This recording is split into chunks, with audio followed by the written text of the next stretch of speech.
Assalamualaikum warahmatullahi wabarakatuh. Waalaikumsalam warahmatullahi wabarakatuh. Saya menceritakan tentang Nabi Daud alaihi wassalam. Nabi Daud melawan Raja Jalut. Nabi Daud kecil dibawa oleh Nabi Harun dan Israel.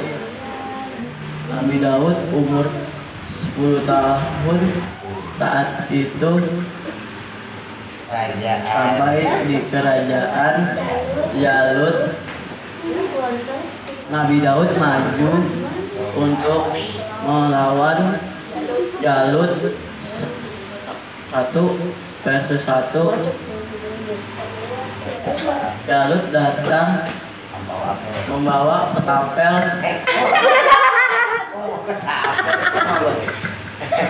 Yang bawa ketapel lagi Membawa pedang, sedangkan Nabi Daud bawa ketapel. Maka Daud pun menyerang Nabi Daud yang hanya memakai senjata ketapel seadanya. Namun Nabi Daud pun melepaskan batu pada ketapelnya sehingga mengenai kepala Jalut. Jalut pun jatuh tak berdaya. Assalamualaikum warahmatullahi wabarakatuh.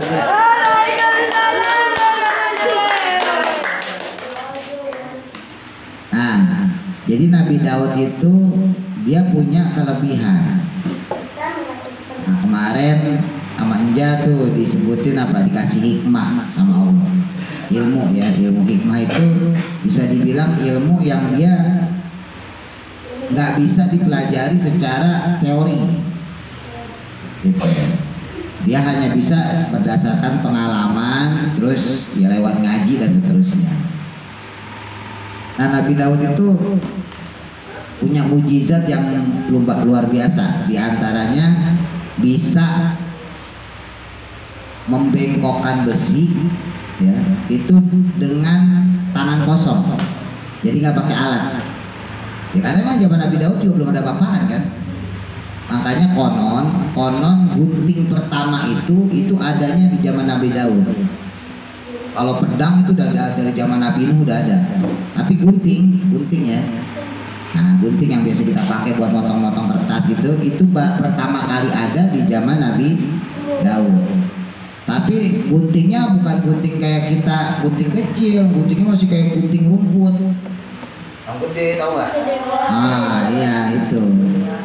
Jadi mulai adanya gunting itu konon di zaman Nabi Daud. Dulu orang-orang belum bisa bikin gunting, misalnya paling bikin pedang, pisau.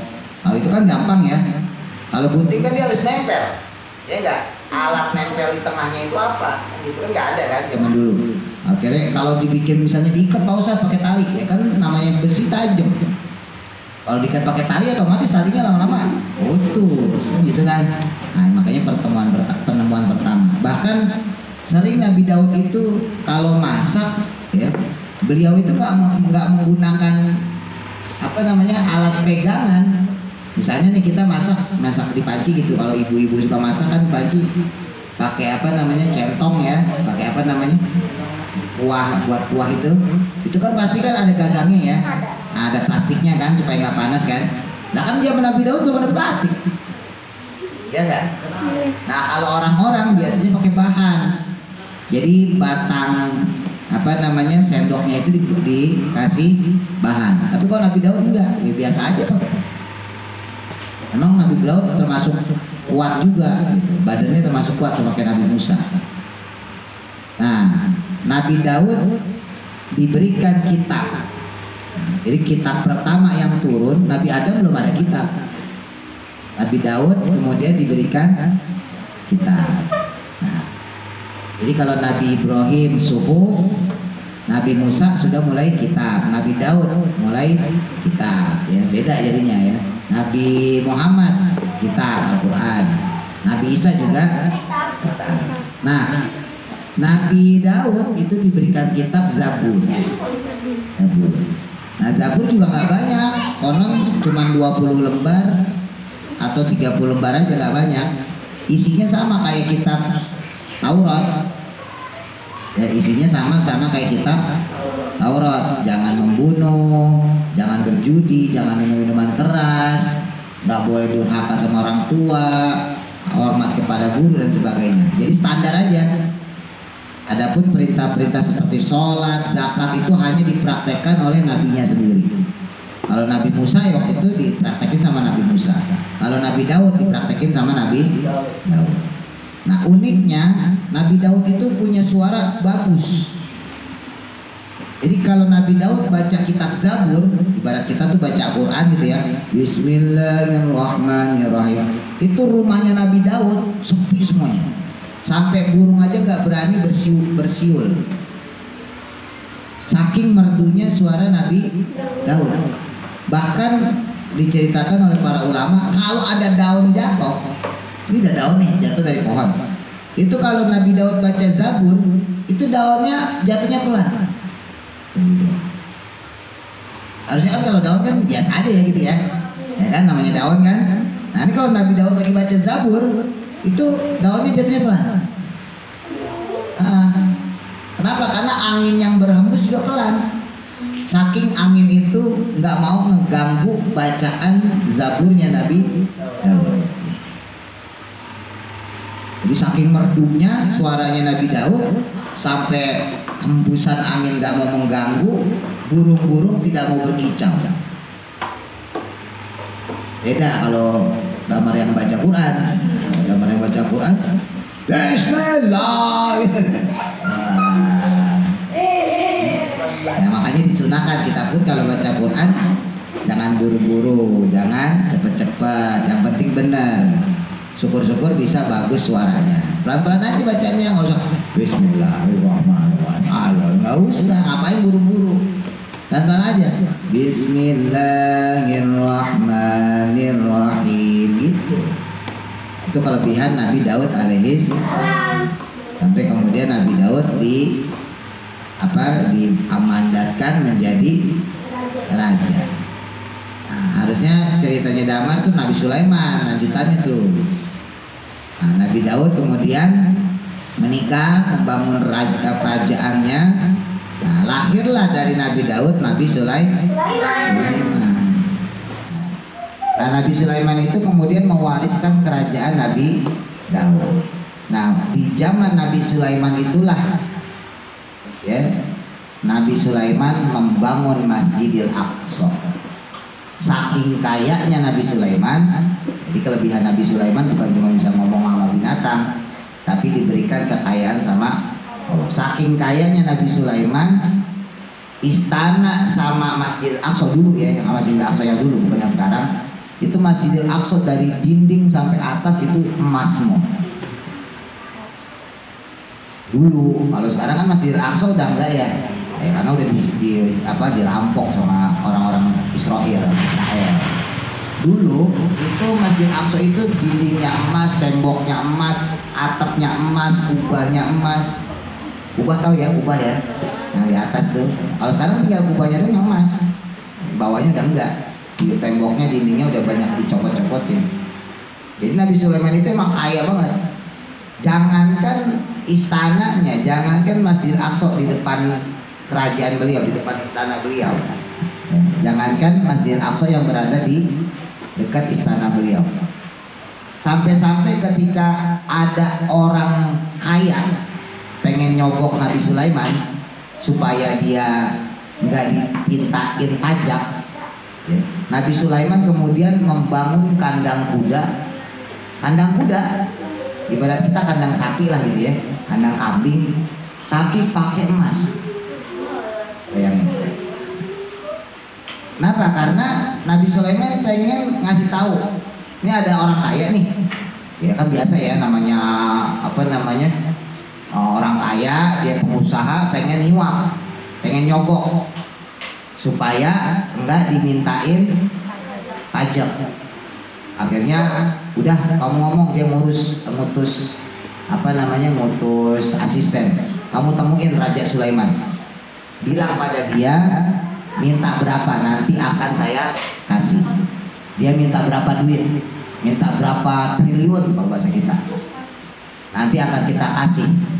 Terus sambil dikasih hadiah sekotak sepeti emas, satu peti kotak, satu kotak berisi emas.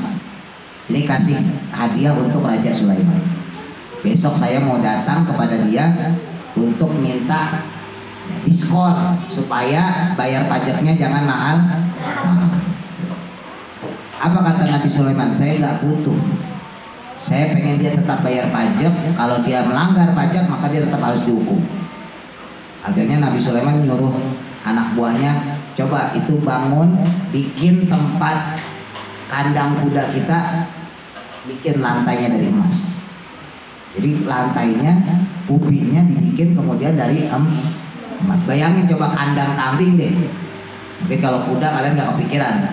Kan kalau Idul Adha tuh kita suka ngeliat tuh kambing. Namanya kambing kan jorok ya. Makan di situ, di situ ya kan. Bayangin kalau itu di bawahnya itu dilapisi emas ya. Nah, sayang kan? Itu maksudnya apa? Saking hinanya. Dalam artian Nabi Sulaiman bilang, kamu jangan coba-coba nyogok saya. Kamu jangan coba-coba nipu saya. Kamu jangan coba-coba ngejilat saya. Emas kamu tuh saya gak butuh. Kata Nabi Sulaiman seolah-olah begitu. Kenapa? Di kandang saya aja bawahnya pakai emas. Gak kepake, emasnya itu gak kepake. Paham maksudnya? Itu. Jadi ibaratnya gini. Misalnya kalian ngasih duit ke Pak Ustadz 50.000. Ini Pak Ustadz 50.000. Nah Pak Ustadz kebetulan lagi gak mau duit, gak mau disogok. Terus 50.000 itu Pak Ustadz buat lap keringat. Coba. Paham maksudnya? Duit 50.000 doang. Berarti gitu. Nah jadi bahasa kasarnya nyindir gitu ya, mengejek tapi dengan cara halus. Kamu gak perlu ngasih saya duit. Buat apa kamu ngasih saya duit? Ngapain kamu ngasih emas? Lawong di tempat saya emas aja tuh buat injek-injekan kuda. Emas di tempat saya gak ada harganya tuh diinjek-injek kuda. Wah kaget tuh orang kaya. Waduh, segitu kayanya Sulaiman. Bahkan ketika Nabi Sulaiman pengen ngislamin negeri Saba ya, yang waktu itu dipegang sama Ratu Bilqis. Nah, itu sering kalian dengar ya. Nah, kan Ratu Bilqis nggak mau, sama Ratu Bilqis juga. Wah, saya disuruh masuk Islam nggak mau saya. Apalagi ntar sampai harus menyerahkan kekuasaan saya, kerajaan saya kepada Nabi Sulaiman. Udah, besok kita berangkat ke kerajaan Sulaiman, kita bawa hadiah yang bagus-bagus. Akhirnya keesokan harinya Ratu Bilqis dengan berbagai pengawalnya, pasukannya datang menuju kerajaan Nabi Sulaiman. Bawa baju yang bagus, bawa 40 kotak, 40 peti emas, bawa pokoknya macam-macam lah, buah-buahan yang enak, dibawa semuanya enak-enak semuanya. Digotongnya sama perempuan, laki-laki yang cakep-cakep. Saking pengen ngebujuk Nabi Sulaiman supaya Ratu Bilqis tetap tidak masuk Islam. Apa? Kemudian Nabi Sulaiman tahu. Ya, Nabi Sulaiman kan bisa bicara sama hewan, ya kan? Burung masih tahu. Wahai Nabi Sulaiman, itu Ratu Bilqis sedang menuju kemana? Dia menolak untuk masuk Islam, tapi dia pengen berdamai. Nah, akhirnya Nabi Sulaiman bilang kepada pengawalnya, kalau begitu kita bikin sehebat mungkin istana kita. Kita bikin sebagus mungkin istana kita. Masuk edit. Kita bikin sebagus mungkin. Lalu kemudian Nabi Sulaiman bikin lantai istananya terbuat dari kaca. Di bawahnya air, jadi kayak kolam ikan gitu ya. Tapi di atasnya kaca, jadi bisa diinjak. Bahkan singgasananya dibikin juga singgasana emas. Terus singgasana tamu pengen dibikin seperti singgasananya Ratu Bilqis, karena yang akan datang adalah Ratu Bilqis. Terus Nabi Sulaiman nanya kepada para jin, bangsa jin. Karena Nabi Sulaiman juga bisa ngomong pada bangsa jin. Wahai bangsa jin, ada nggak yang bisa menghadirkan, ada nggak yang bisa mendatangkan singgasananya Ratu Bilqis di negeri Saba ke tempat saya, di kerajaan saya ini. Ingat ya, kerajaan Nabi Sulaiman di mana tadi? Di Syam, di Palestina, di Masjidil Aqsa. Saba itu di mana? Wallahu alam. Sampai sekarang nggak ketahuan negeri Saba. Ya. Tapi konon ada yang bilang negeri Saba itu di Indonesia. Katanya, wallahu alam. Karena negeri Saba itu digambarkan oleh Al-Quran negeri yang sangat bagus, sangat subur. Iya, negeri Saba itu digambarkan negeri yang sangat subur, gemah rumpah loh jinawi kalau orang Jawa bilang.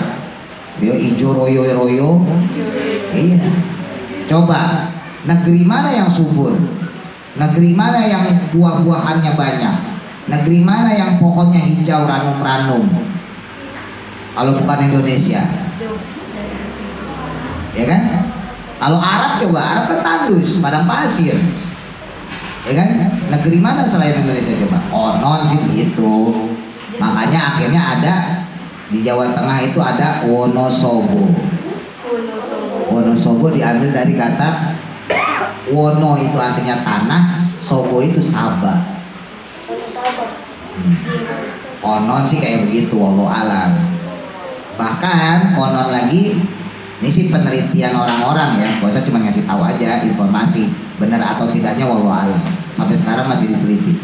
Konon Candi Borobudur itu juga bukan peninggalan Hindu-Buddha, tapi peninggalan Ratu Balkis ketika dia sudah masuk Islam. Ratu Balkis kemudian bikin candi, bikin ibarat kita tempat ibadah. Nah, jadilah Candi Borobudur. Kok candi kok ya? Iya kan zaman dulu belum ada masjid. Ya kan? Zaman Nabi Sulaiman udah ada masjid belum? Belum ada. Waktu itu Masjidil Aqsa itu masih tempat ibadah biasa aja. Sama gitu. Makanya kalau kalian lihat Candi Borobudur itu berbeda dengan candi-candi yang lain.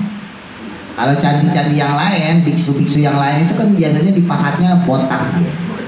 Iya. Tapi kalau kalian pernah ke Borobudur, itu gambar-gambar biksunya nggak ada yang botak. Ya kan? Akhirnya ini pernah ke Borobudur. Nah, gambar biksunya botak nggak? Nggak kan? Padahal namanya biksu kan? Ya nggak, Hindu-Buddha kan botak kan? Itu. Nah, balik lagi ke cerita tadi ya, Wonosobo tadi. Sabah. Terus akhirnya pengawalnya bilang, saya bisa menghadirkan singgasananya Ratu Balkis. Berapa lama kata Nabi Sulaiman? Ya kurang lebih sejam lah. Wah lamaan ngadirin singgasana Ratu Balkis di nun jauh di sana ke Palestina dengan waktu sejam. Kelamaan. Ada gak yang lebih cepat lagi? Akhirnya ada lagi yang budaknya Nabi Sulaiman, tapi dia orang alim, ya, ahli ibadah. Wahai Raja Sulaiman, saya bisa lebih cepat lagi.